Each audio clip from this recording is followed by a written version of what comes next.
महत्त्वाची बातमी, बीडमध्ये बांधकाम कामगार कल्याण मंडळामार्फत भ्रष्टाचार झाल्याचा आरोप केला जातोय। आमदार सुरेश धस आणि नमिता मुंदडा यांचा लक्षवेधीतून हा दावा। शेकडो बोगस मयत कामगार दाखवून कोट्यवधी रुपयांचा अपहार झालाय असं धस म्हणाले। घोटाळ्याच्या आरोपांना कामगार मंत्री आकाश फुंडकर यांनी देखील दुजोरा दिलेला आहे। बीड जिल्ह्यामध्ये अध्यक्ष महोदय 1,71,000 कामगार झाले।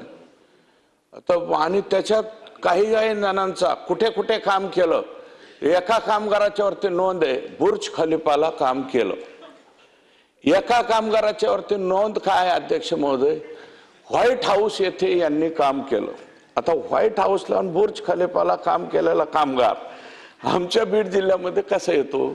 मेलेल्या माणसांचे माड्यावरचं लोनही नाही, माड्यावरचे 2,30,000 200 लोक जर पकडले तर याच्यामध्ये किती कोटीचा घोटाळा झाला अध्यक्ष महोदय। आपण जेव्हा कामगारांची नोंदणी करतो ही पहिले ऑनलाईन नव्हती, ही ऑफलाईन होती आणि त्यामध्ये असे प्रकार फार मोठ्या प्रमाणात होते।